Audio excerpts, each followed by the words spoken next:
Welcome to an interview episode of Highly Informed, brought to you by Benzinga. I'm your host, John Puro. Now, before we get to a really exciting interview, I want to note that any opinions I express are my own and not those of my law firm, Greenspoon Marder, or of Benzinga. All right, now, before we start, I always like to do my quick prayer to the video chat deities. May our Wi-Fi connections be sturdy. May all dogs and children remain quiet. And may Amazon Prime another time. Amen. Now, I have the pleasure of introducing the one and only Michael Johnson, the CEO of Metrc.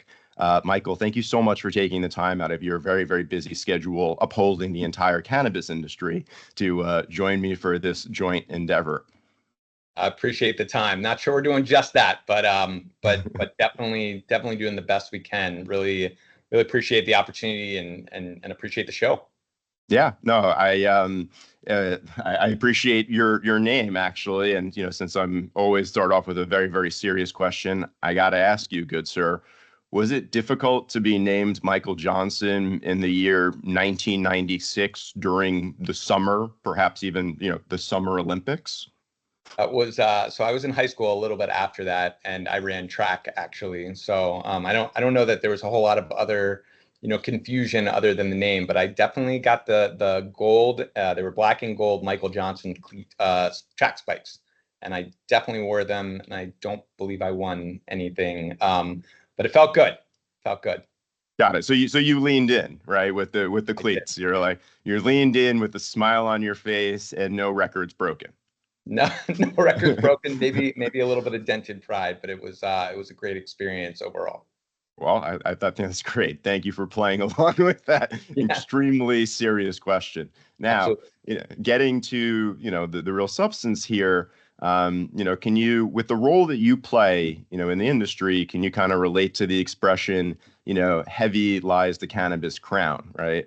As a base structural component, do you feel as if your successes aren't celebrated, and inevitable hiccups, just like we saw with Microsoft, CrowdStrike, everything, are kind of amplified?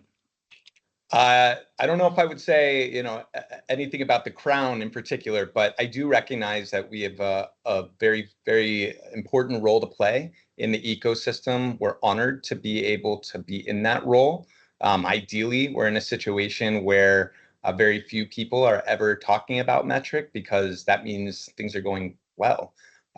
We've been, I think, kind of changing the story a little bit in terms of what some folks previously would have experienced with Metrc, into something that I think is a great partnership, a redefinition of the concept of the customer, and a dedication to creating something that is reliable, consistent, and that folks can leverage as their primary operating system, which generally is what happens, and a really reliable system of record.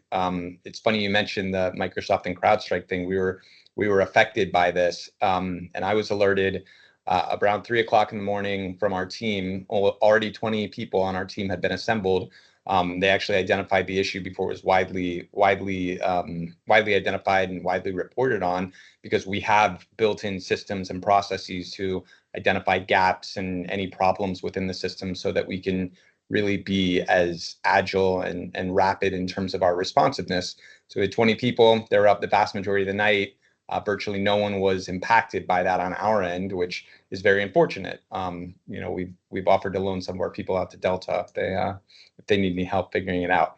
But we're very proud of changing the story, because cannabis writ large has had, I think, a lot of challenges with folks, kind of figuring out how systems work. And the industry is barely more than a decade old, at least on the legal side. And so everybody's kind of growing up in this space. We're certainly part of that. I'm very proud that we've had, you haven't heard anything about Metrc in several 420s now, Green Wednesdays.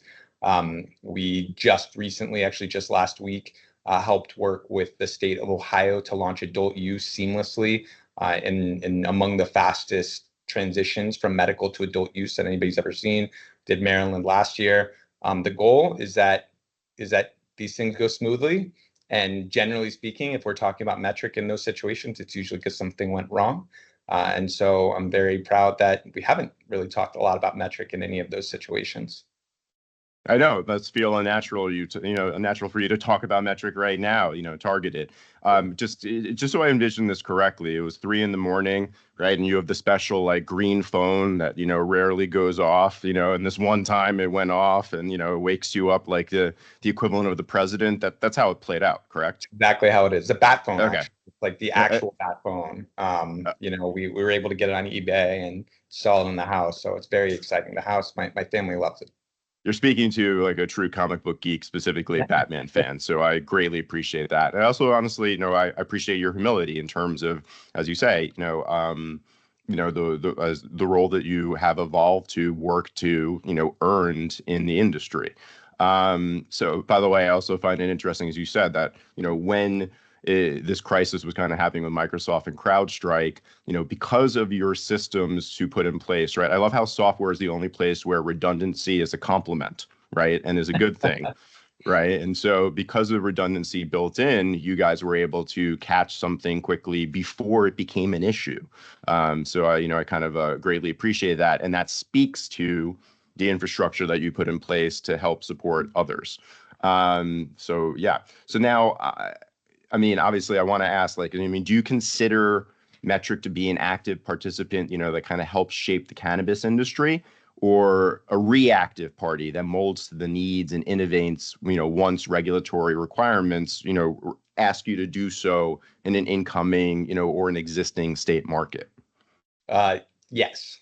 Kind of both. Depends on the situation. So with the kind of definition or redefinition that we've been working towards over the past few years of what is a customer, who is our customer, and really determining that it's not just the state regulators, so although certainly is significantly a focus of ours, but also, we have 400,000 active users in the system in any given month.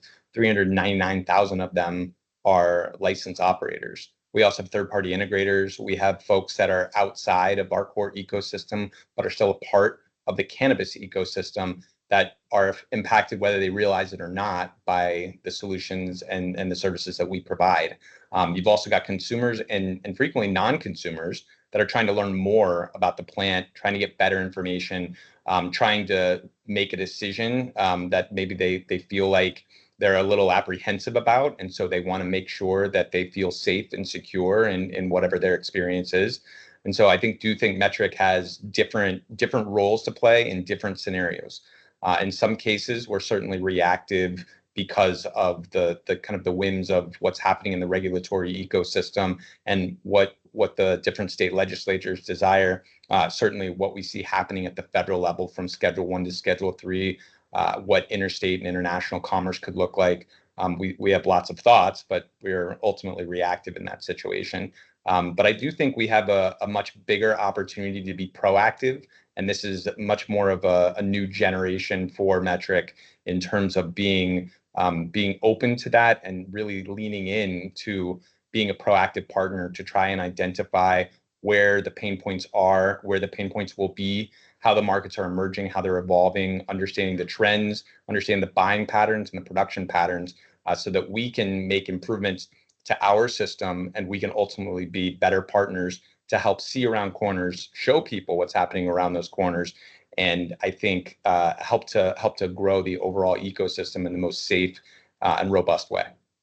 Got it. So as we say, right, with regulators and lawmakers reactive, right? So that, obviously active to the best extent you can anticipate anything, but, as we know, it's constantly changing. And so you don't really have a choice to be reactive.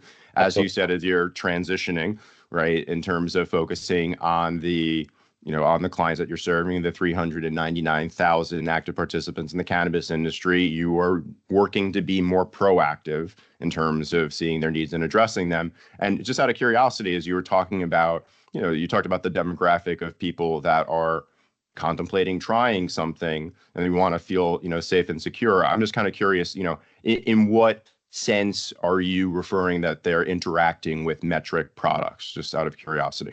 So when people read and do education on the cannabis infrastructure, the cannabis products, you'll frequently see, and you'll see on brands websites, you'll see on dispensary websites, that we follow through Metrc, or things are reported in Metrc. The word metric has become similar to like Kleenex or Band-Aid.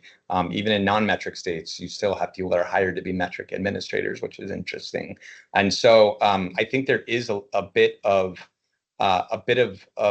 authenticity and a bit of security that comes from knowing that products are tracked end to end, literally from seed to sale, within a system that is able to keep up with all of the movements and to ensure that the process flow within the supply chain has gone through all of the proper protocols, whether they're regulatory, statute, or otherwise, and certainly is gone through something that has been tested appropriately. We're doing even more in terms of being able to provide insight to that information through some of our product offerings. And what we announced this past week with Metrc Retail ID enables a direct-to-consumer bridge where each individualized item has a QR code that can be scanned by a consumer, and they can actually learn more about the product, and they can actually see the actual lab test and see that the product that they've picked and chosen to consume has been properly tested. They will also be able to scan and see if this item is ever recalled, out of date, expired, so on and so forth. So we're particularly excited about continuing down that mission. Yeah, let's talk about, Metrc Retail ID, like you said, right? It's well, what I think you're, kind of getting at, right, is that Metrc becomes synonymous with security and protection and consistency, and ultimately kind of synonymous, because these are the underpinnings of the industry as required by regulators and everyone, right? That when we're trying to fight decades of stigma, we are, and when there's still an active illicit market where products are being sold to kids and everything, right? We need that foundation, to fight the stigma and to continue to grow. So now, so as you said, right, Metrc Retail ID is this new product offering that is proactive in catering to what, different, the businesses want because of what it feeds to the consumers and how it can make them feel, confident. So out of curiosity, what are some of the key internal metrics that you use to measure your success, your impact, on a day-to-day basis? Yeah, I mean, so we're a business, so I mean, we're certainly paying attention to revenue and profitability, and we're making inroads to getting to that profitable state, and so we're excited about that. We put that as certainly an important part, but our true north is more characterized, or at least just as much weighted and important in terms of what the customer experience is. And so again, definition of customer is not just the state regulator, it's everybody and anybody that encounters Metrc. And so that NPS score and the associated feedback that we get from customers is critically important and is equally weighted to anything else that would be high of importance in our company. And then also employee NPS. And so we believe very much in the balanced scorecard approach, where we could be growing really rapidly, but if our customers aren't having a good experience, then it's probably not going to last that long. So we have to find a balance in that. Same thing with maybe our customers are happy, we're growing really rapidly, but our employees aren't having a good experience. Well, again, that's not building a great company. That's kind of a short-term kind of an endeavor, and that's not what we want to be. And so we're very focused on trying to find the balance of growing the company, of taking care of our customers and taking care of our employees. These are the most critical metrics. These are the metrics that we pay attention to literally every single day. We launched a number of different new initiatives to be able to pull a lot of this data that we didn't have before.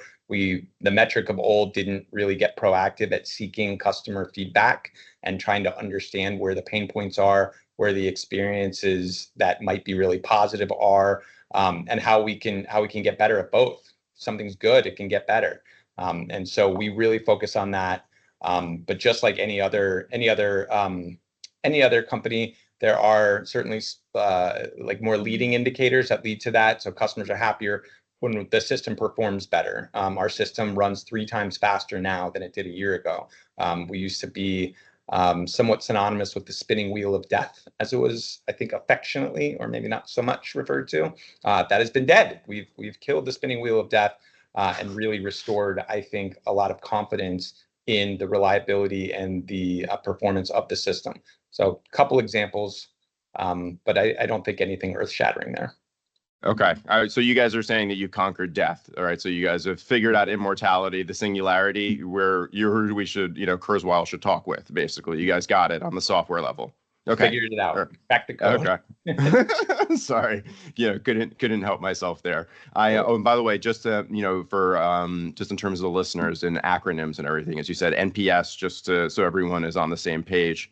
NPS is Net Promoter Score. And so anytime you see these types of surveys that seem to pop up everywhere, like kind of a 0 to 10, how likely are you to recommend fill in the blank Yeah. product or service? Yeah. And there's a science behind it, which I believe was from the Boston Consulting Group, might have been McKinsey, on kind of what those scores mean in the different categories. And for us, it's incredibly important. We've seen improvements on the customer side in every type of customer category. And we've seen certainly significant improvements on our employee side. It's just great messaging, great feedback loop. I review just about every single survey response that we get. I'm actively reaching back out to licensees, reaching back out to customers to learn more about their experiences so that we can continue to get better. We take it very, very seriously. Metrc, even though we're a kind of a data-driven business and a provider of data and software solutions, we're really a customer-focused business, and that is I think something that is a little bit uncommon in a gov tech space and a regulatory environment, and I'm proud of that. I mean, I'm shocked to hear that you reach out to customers yourself directly. I hope you don't get hung up that many times when you say, "Who is it?" and you're like Michael Johnson, and they say click, right? And then you call again, and they're like Michael Johnson and Metrc, and they still can't believe the CEO is calling them, and then they hang up. Is that difficult, that process? I feel We've had some challenges. I think at Metrc, like I said, the industry is evolving and everybody's growing up together. I've certainly encountered a number of folks that have developed some opinions on Metrc, and they've been open to sharing them, and so it's good. I want that. Tell me what's broken. I can't fix it if I don't know it's broken. Certainly, we heard certain things multiple times, and those things I think are the areas that we focus on to make the swiftest and most lasting improvements. But as soon as we get better at something else, then there'll be another issue or another opportunity that will emerge. And I want to lean into that. I take support calls. I reach back out to licensees that maybe haven't had a good experience. I encourage anyone to reach out to me directly. We are genuinely committed to doing the very best we can from a customer experience perspective. I will always give credit where it's due, and I think that that's really, really admirable, at the top, right? And that's you talk about leading by example, and so I think that handling those calls yourself, I think, is a good way to do it. And I like the way that you're talking about when we're talking about metrics, the NPS, right? It's not just a function of how the customers are being satisfied. It's also a function of how satisfied are your employees, right? Because having just had an interview yesterday talking to the head of a company, right? It's like a version of like the Beatles, the love you take is equal to the love you make, right? Like the more that you build like that kind of community inside your business, that family almost kind of feel, the better the work product is ultimately. Yeah. Right? Is this like so I appreciate that. And it's I have to say, by the way, it's very, very nice to be in an industry where I feel that so many leaders do appreciate that and implement it. I think it comes down to our there's something about the nature of people in the cannabis industry. Oh, and by the way, I forgot to say before, right? As you were saying, my pot pun proposal for your next slogan is always rolling smoothly in the background. So that's yours. All right. Appreciate it. So now with your personal history and everything, so what kind of personal experiences or insights have shaped your approach to leading a technology company in a regulated industry like cannabis? Yeah, so most of my experience has been in a regulated industry in one way, shape, or form. I'm a CPA, which not completely like you as an attorney, but certainly some crossover there in terms of following very specific rules and frameworks for that. And so, growing up, my first job at outside of college after becoming a CPA was at PwC, working in audit and transactions. You're literally living in the center of an environment that has regulatory frameworks, kind of crisscrossing all throughout. From there, I started working, and I have worked most of my post-public accounting career in different healthcare technology businesses, which also have significant regulatory frameworks and significant regulatory burdens, in some cases more significant than what we see in cannabis. And so the front row sort of view that I've had for well over a decade is that of really challenging infrastructure, a lot of bureaucracy, a lot of red tape, and frankly, not very good tools. I think government software is not exactly expected to be cutting edge. It's not the Snowflake or the next OpenAI usually.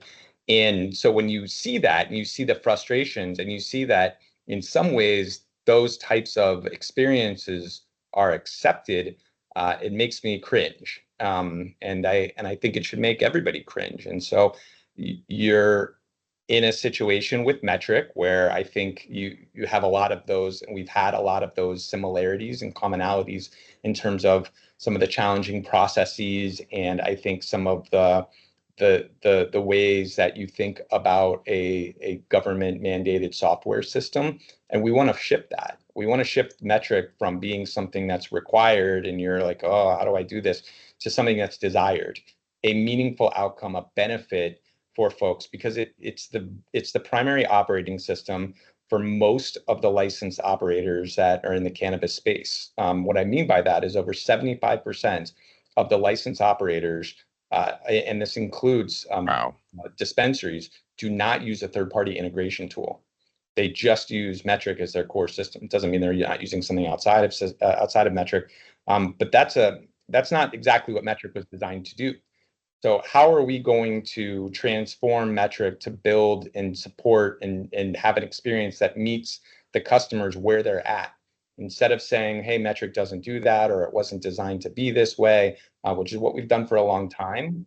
And that's not terribly surprising. We want to shift that narrative. We want to continue to invest in the product. We want to build more solutions, more robust tools, so that folks have the most positive experience they can. Regulatory framework and being compliant doesn't have to be painful. We believe that compliance and the regulatory challenges that I think people describe in the cannabis space are a competitive advantage. And they allow for more safety in the market. They allow for some level of protection for folks that are participating in the market. And a strong market invites non-consumers who are maybe apprehensive or maybe have been turned off by this stigma, and it makes them feel safe. And this is a competitive advantage relative to other markets. And so if the biggest hangup is kind of a challenge in terms of going through all the hurdles from a compliance perspective, then we want to make that as seamless as possible. We want to ease that burden. We want to reduce that friction. Again, required is not where we want to be. We want to be, I mean, certainly we like it, but we want to be desired, not just required. Metrc, from required to desired. There's our second slogan, right? Let's see, we keep on rolling as this interview goes along. And I think that I think the common thread between the CPA and the attorney is that where people see hundreds of pages of regulations, right, and run the other way, we're the ones that are like, yes. Yeah. And we lean in, right? I think that's makes a lot of sense in terms of that commonality there. Now, I mean, you've touched upon, certain examples of how, Metrc has, really, stood up and heeded the call, right, in terms of, Ohio and the quick turnaround time. Are there any other examples that jump out at you about how, Metrc, whether it's a track and trace system or other parts of the software, have helped the state agency address a compliance issue, someone who was not, something that happened that was not going according to the rules, or improve transparency? Other, kind of success stories or just things jump into your head in that regard? Yeah, I mean, the quickest one I would say is, or the most recent one at least, is Ohio. I mean, there's still some debate as to how quickly medical and adult use and at what scale turned on in Ohio, if it really is the fastest, or trying to nail that down. But it seems like it's the fastest and certainly one of the smoothest transitions. That's saying a lot. This is not how this had been 5 years ago. Anybody that had been a part of the transition, especially in some of the more legacy states from medical to adult use, can attest to that. That's just not just a core metric improvement, but really, I think people understanding more about what has to be done to make that transition as successful as possible. So the Ohio, that is something we're hugely proud of. And Maryland just a year ago, very similar outcome, very similar story. From a public health and safety perspective, that's really the core of what we're trying to promote and support. Recalls that happen very expeditiously is something that we point to as a pillar in Metrc. Being able to get products that might be contaminated or might result in somebody getting sick identified and off the market, especially when you're talking about a market with over 1 billion retail items sold every year. It's not trivial. These products are, depending on the different ways that testing will occur in each state, and every state's different. You're identifying products in various stages of the production process and various stages in the supply chain, including already being sold to end users or to end consumers. So we're exceptionally proud of the process and the improvements that we've been able to make. And of course, on a podcast, lawnmower is going right past my office here. I didn't hear a thing. All right, well, that's good. Good news. We're really proud of the system performance. If people are relying on Metrc to run their business and there's a disruption in the middle of the day and they can't sell product in the dispensary, or they can't accept a transfer from a wholesaler, that completely shuts down their day. And so from a performance perspective, for Metrc to be able to run as fast as it now does is huge. We're very, very proud of that. We're also, I would look at a success story of how we work with third-party integrators. And we're integrated with, I believe the number just eclipsed 700 unique different third-party software companies that will either ingest or take Metrc data from the system to support licensees and to support their businesses. We're extremely proud of that. And I'd say lastly, which is a critical piece of our focus in sort of this past, present, future story, it's about finding efficiencies, changing the process within Metrc, changing some of the features and functionality to be able to cut down time for just about every process that occurs inside of your overall supply chain. Most of these processes are just normal CPG processes, but the tools, and there's kind of a gap in tools set that's available inside the cannabis space to be able to move the supply chain and improve that velocity in a way that we think is optimal. And so we're continuing to try and find ways to make compliance frictionless. And again, I'll keep doubling down on it because I think you're our new marketing guy, to tie down on desired, not required. Yeah.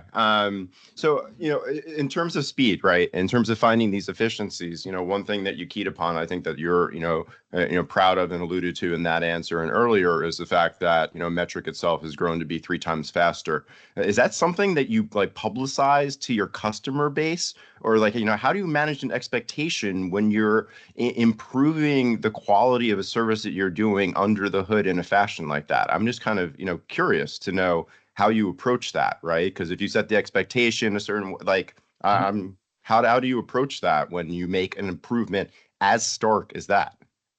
Yeah, so for us, we're not trying to be, kind of Metrc in your face. We have an exceptional marketing team, but we're not really advertising anything, and that's not really who we are. Again, and you don't need to, right? Because I'm the one saying it, not you. You're very humble. I'm saying that you're the place you are in the industry. Right, you feed yourself, right? So I'll be the one to say that.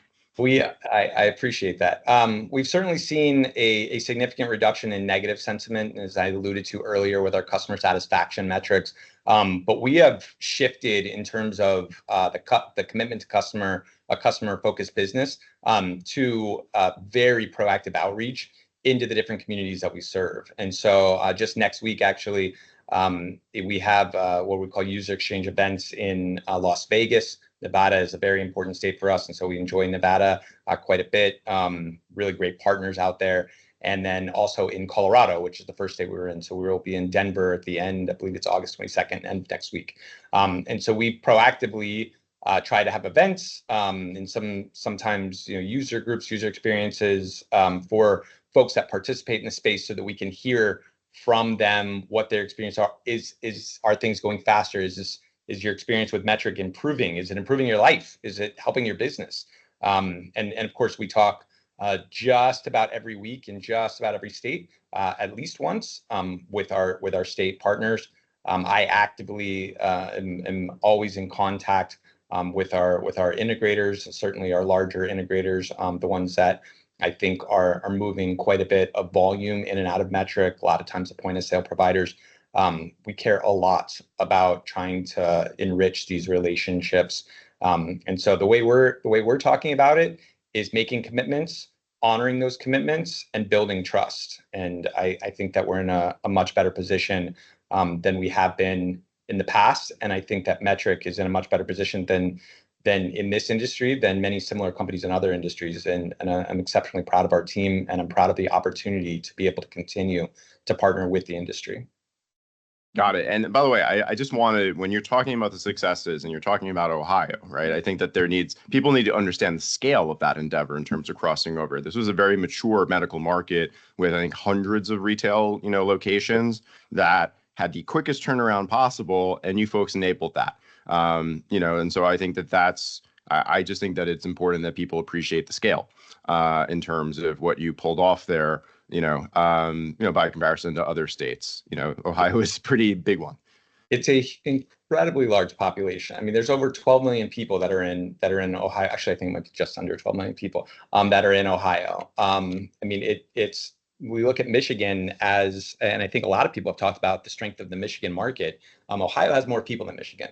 Michigan, for me, I spend so much time supporting the CRA, supporting our partners in Michigan. I spend a lot of time physically in Michigan.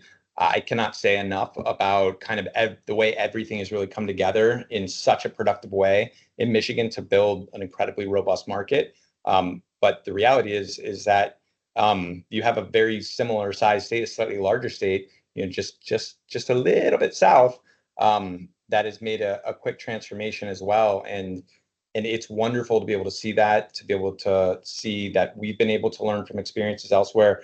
But also the industry's been able to mature in a way that makes this possible. And so a lot of people involved, a lot of really great experiences for a state that is that big, and a market that is that mature, as you mentioned. We're incredibly proud to be part of that story. I always like as the shortcut for population, I would say, if you recall electoral college votes, right? Because those are based off population, Ohio is a biggie. So that's what I use as a shorthand, by comparison to a Maryland and a Massachusetts that I think are around 9 million each or something like that. But, I tip my cap on that one. Maro-Waseltov is what I like to say with my pot puns when, people pull off something big like that. So now, we talked about Metrc Retail ID, in terms of a brand new technology that you're, hot off the pot presses, that you folks are offering. Now, I'm curious to know, are there other, kind of emerging technologies or trends that you're exploring for future development? How often are we going to be able to use the term AI with respect to Metrc at some point? I'm just curious, what else are you, looking at as you look ahead? And as you said, being proactive towards customers' needs. Yeah, absolutely. So we've done for over, I think it was 12 years, Metrc had one single product. Last year, we created a new platform for API that's more robust. It's called Metrc Connect. And then we also launched a kind of a Tableau and Snowflake enabled data tool called Metrc Insights that allows state governments to be able to have better insights into their data. But that's going to have much less visibility to a typical Metrc user than something like Retail ID. And so Retail ID for us is really the most significant thing I think that we've been a part of since at least I've been here. It's nothing crazy. It's nothing original. It's a QR code, and it is a uniform or universal product code, a UPC, for a CPG market, in this case, cannabis. And so we acquired this functionality a little bit over a year ago from a company that used kind of the basic QR elements as much more of a marketing tool than a pure supply chain efficiency and public health tool. The functionalities that existed that we acquired is very different than the retail ID we see today. Obviously, Metrc is not a marketing company, and so we certainly didn't want to bring a marketing product per se to our state customers and demonstrate, hey, this is what we did here. So we acquired this functionality. We had to kind of take it apart, strip out the things that were not really consistent with the Metrc vision and mission, and really align well with our existing state customers as well as the operators in the space, to exclusively focus on how we can help streamline the supply chain, provide greater visibility, and ultimately protect public health. And so what we've come to is now this opportunity for each individual retail item to be cataloged and standardized, which is a big problem in the cannabis space. In cataloging and standardizing each of the SKUs of cannabis products that are produced, we're able to then associate them with a serialized individual QR code that goes on every retail item, and that enables visibility through the entire supply chain. So from production, maybe the wholesaler, distributor, whatever it is, all the way through, without having to take things apart, re-sticker, rescan. It happens completely seamlessly in Metrc. A lot of people are using Metrc. You're already in Metrc. So you don't really touch anything different. It just flows through the supply chain almost automatically, or automagically, as I think some people describe it. You take in this product at a dispensary, just like you would in a normal situation. You accept it in Metrc. The difference now is that the partners on the point of sale side, and we mentioned, I think last week, Dutchie, Trees, Blaze, Indica Online, just to name a few, that have really gotten to the forefront of this. And I think in Nevada next week, especially with Planet 13, who's worked closely with Dutchie to really transform the intake of that product automatically into Dutchie, keeping you from ever having to re-sticker, rescan, anything at all, and just being able to cut out literally, we think about a minute per retail item, for a typical dispensary, about $20,000 of costs of actually running through the process in the supply chain and in inventory. It's hugely meaningful. And then you're just able to simply check out, scanning this barcode into a Dutchie or Trees or Blaze or Indica. It's an incredible game changer. We see just this last week an MSO that implemented, every time they run a production process, they're saving 83% of their time on all of the associated packaging, labeling, and whatnot. And this happens multiple times a day, 83% of their time. So we're about saving time from a truck to shelf perspective. We're about providing greater visibility, and we're certainly about making it something, I think, transformational from a public health perspective by being able to get that QR code in front of a consumer. They can scan it. They can see the COA, which is the lab test. They can see that the product they're consuming is safe. They'll be able to see if it's recalled, and they'll be able to ask questions if necessary. That is fascinating. So I think that you, since you occupy such a unique position in the industry, and you get to see, unique data when it comes down to it. I'm curious to know what you think some of the most, like the largest surprises to you have been, over the years leading Metrc, when what did you not expect? And that's something that's become the norm, or just anything along those lines in terms of trends or otherwise. Yeah, I think surprising things for this is the variation in the level of sophistication and vision in what the market will end up looking like. And so I talk to MSOs that are in 15 states, and I'll talk to an operator that's trying to build one dispensary in one state. And the vision of what the cannabis market can look like is, I think, so broad. And I think trying to get into a position that there is this standard across the way, and that standard has become Metrc, is really remarkable. If you think of all the different types of standards that you've come across, whether it's just trying to find a standard cord to plug whatever your latest electronic is, because they've all been different forever. Although it seems like we're getting a little closer with the little USB. PC, yeah. But it's been like that for my whole life. I mean, there was a time when, you didn't know if it was going to be HD DVD or Blu-ray. Or Blu-ray. Yep. Yep. These standards have kind of gone, through these wars of attrition in every industry, and it slows down innovation, it slows down processing, and it slows down the ability for folks to actually build a stabilized business. And if you look at the cannabis space over the last decade, and you look at something that started, at least on the legal side, is almost nothing and is now well over $20 billion in annual revenue in a decade. We serve over 30,000 licensed businesses in a decade. I think a lot of the reason that the growth and the sophistication of the environment has been able to get to where it is so rapidly is because of the standardization. And frankly, I didn't see it. I didn't see how even the small things that you barely notice in Metrc have created a standard across a number of states, even states that don't use Metrc.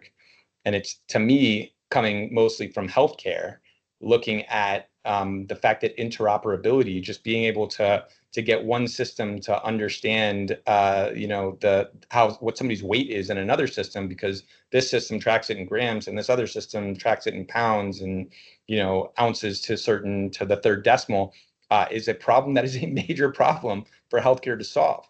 And I don't know that I could have fully appreciated before joining Metrc a few years ago how powerful an identified standard is, even if the standard isn't perfect.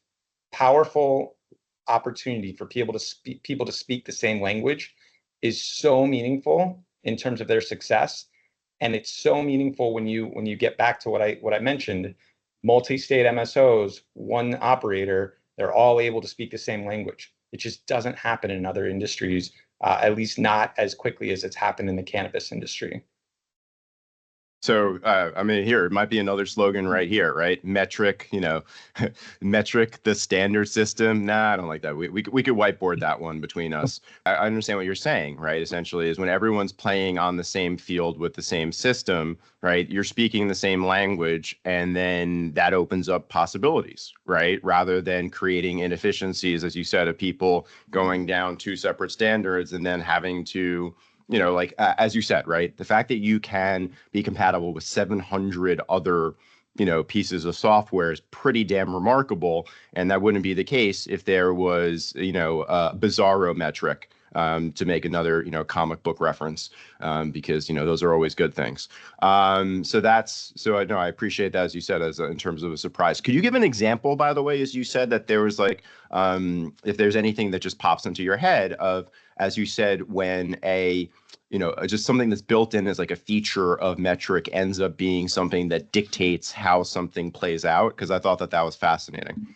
Absolutely. The manifesting process, the biggest thing. So transfers, every other consumer packaged goods supply chain is a variety of different ways that people will sort of sell or transfer something. And certainly you see things that are more standard, like purchase orders and packing slips and things like that. But in this situation, you have a true identified legal chain of custody, of where something passes to someone else. So in Metrc, you have to actually accept a transfer in your side before it leaves the transferring party's side. It sounds simple, and it is. It just happens differently in just about every other industry. And so the consistency and the arguments and the discrepancies that occur in selling products from one company to another, it's incredibly time consuming. And I'm not saying that doesn't happen in cannabis. It certainly happens sometimes. But being able to have a standardized manifesting infrastructure it's really powerful. Got it. Are there things, I'm curious to know, right? Are there things that excite you in terms of where the industry is heading, overall? Like, I like to focus on on-site consumption as something that I think, we talked about a stigma, right? And Metrc is, as you laid out, and as I realize now, this essential part, right? Having that standardization. I mean, scientists can't agree. I remember just reading this on the podcast news feed, on the standard dosage, right? That was something that was very, very difficult. So, I mean, so Metrc being the standard underpins everything and allows, the stigma to be fought. I'm curious to know, like, are there things that you just personally find exciting as to how they're going to develop and help the industry overall? Yes. So data visibility, I think as we get further down the path on the federal side, folks being able to take the strains that they've put together, sometimes for many generations of their families, being able to actually protect those from intellectual property perspective is meaningful. You see a lot of the same strain pop up. They might call it something different, and sometimes they say compares to this. And if you're a mom and pop shop and you've been trying to build out your farm and have really spent decades honing your strain, that's something that'd be kind of unfortunate if somebody else was able to pick it up and kind of make that theirs. So I look forward to some of the protections that will come on the federal side. Certainly look forward to greater opportunities from banking and from related products like insurance. I think that we're going to find ourselves in a really unique spot as it relates to interstate and international commerce. I'm particularly focused on interstate commerce since there are a number of states that utilize Metrc, and so we're uniquely positioned to be able to help facilitate visibility across state lines. And so when that occurs, I think we'll be able to be very active in our partnership with state regulators and certainly with the different participants in the ecosystem. So it's an exciting time. We forget we're still babies. It takes a really Exactly. long time to get down the path, but I mean, a decade is not a lot of time. And Yeah, so we need to standardize, right? How in the cannabis industry, how much 1 year actually equates to, right? Is a dog year 7? Is it 6? Right? Because I mean, really, I mean, that's what I just think, like the experience, it's just, it's exponential. It's not, 1 year is much more than that. So as we're coming up on time, I alluded to this a little bit with the last question, right? But I still can't decide. So I want your vote as to whether or not you want to play Tokerdamus or Smokerdamus, right? Michael, you are putting on your wizard hat that is stylized like a joint, right? And I'm asking you in your unique position, what is your predictions, on a macro or micro level, federal, state, something, just, call it as you see it, something that we could look forward to hopefully coming to pass, or that you think will come to pass? Yeah, I think the biggest thing is we'll head down the same path from a federal perspective that we're on right now, regardless of what happens in the election in November. I think you've got folks that can appreciate, whether they feel really strongly one way or another, they can appreciate some of the merits and they can appreciate some of the challenges imposed upon the industry from 280E. And as a CPA, that's certainly near and dear to me. So I think we'll continue down that path. I think that I don't think that's a particularly political thing to say. So hopefully not terribly controversial, but I do think we'll head down that path. And I think just like all government, regardless of what side of the aisle you're on, it's probably going to be slower than you want. It's probably not going to end up exactly the way we think would be ideal. But it's a step. It's a step down the path. We'll continue down that path, and I think continue towards more common sense sort of structures as a standard across the country. And I'm excited to help to facilitate that and to help ensure that the industry is heading that direction, has the right level of support for protections, for helping to destigmatize, educate, and ultimately keep people safe. And that's what Metrc's here for. I appreciate that. And what I'll say is this, right, is how many, I was talking, I had a podcast recently where I was talking to someone where it's like, how many things are there that 70% of the population is for, and yet it can't get passed politically, right? And that's because of, as I like to call the marijuana no-betters, and that's why we need it's funny how we have the ballot initiatives in every single state level, but there's no such thing as a federal ballot initiative, which would be a very, very interesting thing to reflect the will of the people. But so look, I have to I always thank people for their time in coming on, but I also feel like I need to thank you for your service to the industry. I do that when I meet the OGs who help push forward legalization, and I feel like it's only appropriate with respect to you, sir, and your company. So, thank you again for the time, and thank you, for your service. I'm not sure I've earned that, but I certainly, it is a privilege to be able to be in the space. I certainly appreciate you spending time with me, and anybody out there that hears this, questions, comments, concerns, anything at all, please reach out to me at any point in time.